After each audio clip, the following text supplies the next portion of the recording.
Welcome to The Explainer. Today we're taking a hard, data-driven look at one of the highest stakes narratives playing out in the market right now. We're going to unpack a massive investigation by Hunterbrook Media into Bloom Energy. Now, if you're looking at this from an investor's perspective, this is a truly fascinating case study. It's what happens when a wildly powerful market narrative collides head-on with physical and financial realities. We're going to break down the bullish investment thesis that sent this stock into the stratosphere and then hold it up to the harsh light of investigative findings around supply chains, raw material constraints, and actual accounting practices. To really grasp why this matters, you've got to look at the sheer scale of the hype. At its peak, Bloom Energy's stock exploded, surging roughly 2,000% over just a two-year period, pushing its valuation to around $100 billion. In a market absolutely desperate for energy solutions to feed the AI boom, Bloom became the undisputed darling of Wall Street. But here's the thing. A valuation that sky-high demands absolutely flawless execution and massive, unprecedented scale. Okay, let's dive into this. Here is exactly how we'll break it all down. First, the AI boom's darling. 2, the China supply chain secret. 3, the scandium math problem. 4, circular financing and revenue. 5, the backlog discrepancy. And finally 6, the ultimate investor dilemma. Starting off with Section 1, the AI boom's darling, and how this hype really got fueled. So why did the market slap a $100 billion valuation on Bloom in the first place? Well, it all boils down to the massive bottleneck in the AI industry right now: power. AI data centers are incredibly thirsty for electricity, and our legacy grid is just completely backlogged. It can take years to get a new grid connection. Enter Bloom's solid oxide fuel cells. They offer this brilliant behind-the-meter solution. You get power generation right there on site, which means you can build data centers much faster. To meet this insatiable demand, Bloom signaled it's going to scale its manufacturing up to an astonishing 5 gigawatts of deployments annually by 2030, and they've got the headline-grabbing corporate partnerships to back it up. Wall Street basically built their entire expectation model around this massive 5-gigawatt ramp-up. Which brings us to Section 2, the China supply chain secret, and a rather hidden dependency. Now, here is where the Hunterbrook investigation throws a massive wrench into the gears. Bloom CEO K.R. Sridhar has been incredibly adamant about their supply chain. Whether it's on earnings calls, at conferences, or in interviews, he guarantees they have no China supply chain. In fact, in April 2025, he explicitly said, "We are not dependent on China for scandium." I can state that very clearly. As an investor, that is exactly the kind of assurance you want for supply chain security. But global trade data is painting a vastly different picture. When you look at the trade data uncovered in the investigation, Bloom actually appears deeply reliant on Chinese scandium. The data allegedly tracks the physical movement of these materials through 4 specific routes. Hunterbrook found direct shipments from Hunan Oriental scandium right to Bloom's Delaware plant. But even wilder, they found alleged proxy routes seemingly designed to obscure where it came from.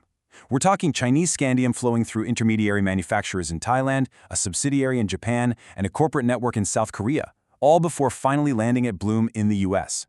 So, as an investor, why should you care about this alleged misrepresentation? 2 words: geopolitical off-switch. Back in 2025, Beijing basically slapped a national security export license requirement on all scandium leaving China.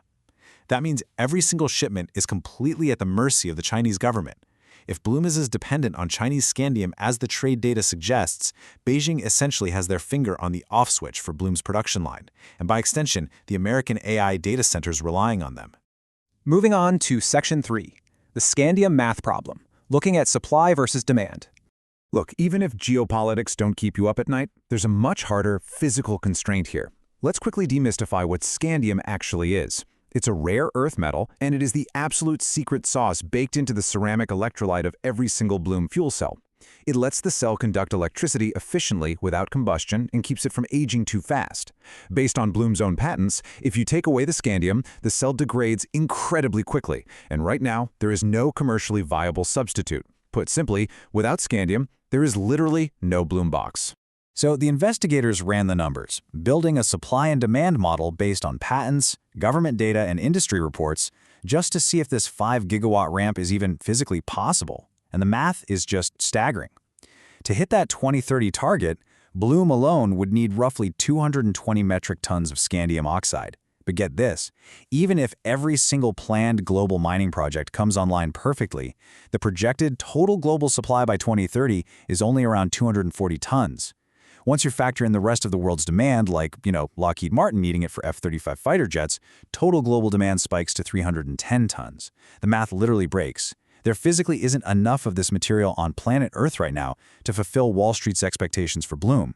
And if you're thinking, hey, maybe non-Chinese mines can just step up and fill the massive gap, experts are saying otherwise. John Maverjeans, an economic geology professor quoted in the report, hit the nail on the head. He noted that Western processing capability for scandium is basically zero right now. Building out rare earth supply chains takes years, sometimes decades, of permitting and construction.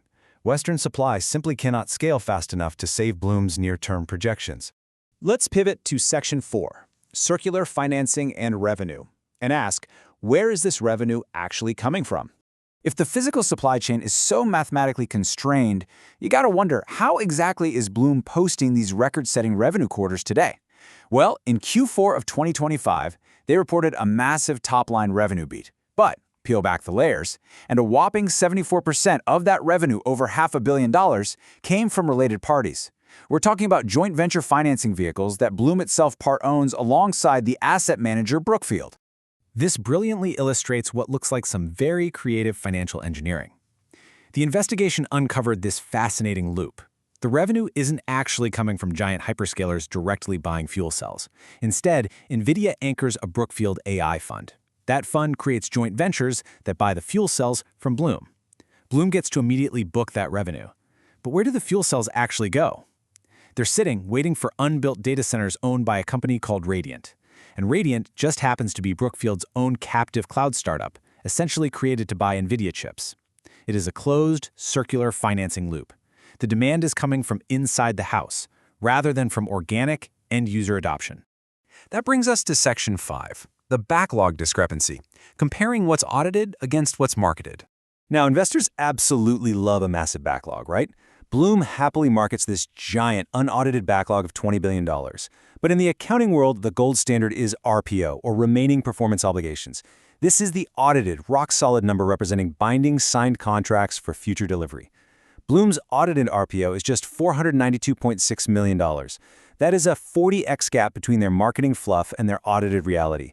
For context, the investigation points out that for industry peers like GE, Vernova, or Microsoft, the gap between their stated backlog and their audited RPO is usually only about 2x. Bloom seems to be inflating its backlog by tossing in non-mining agreements and even expected future government tax credits that haven't even been granted yet. And what about the actual flagship projects that are supposedly padding out that backlog? Well, they're running into some massive roadblocks. Take Oracle's huge Project Jupiter data center in New Mexico. It doesn't even have the approved air permits for the fuel cells, lacks an approved gas pipeline to feed them, and is facing fierce local opposition. Or look at the billion-dollar utility project with ADP in Wyoming, which reportedly just lost its anchor data center developer, Crusoe, because of major concerns over timelines and costs. Let's see how this builds over time. If you look at AEP's own investor presentations, you can watch these delays happening in real time. A massive project they announced in 2024 was targeted for deployment by year-end 2028 in their February deck. Jump to May, just 3 months later, and that timeline quietly slipped to no later than 2030. The demand just isn't materializing on the schedule that Wall Street has already priced into the stock. Finally, Section 6, the ultimate investor dilemma, and the core paradox of it all. So the crucial point is this. Anyone analyzing this stock today is staring down a massive paradox.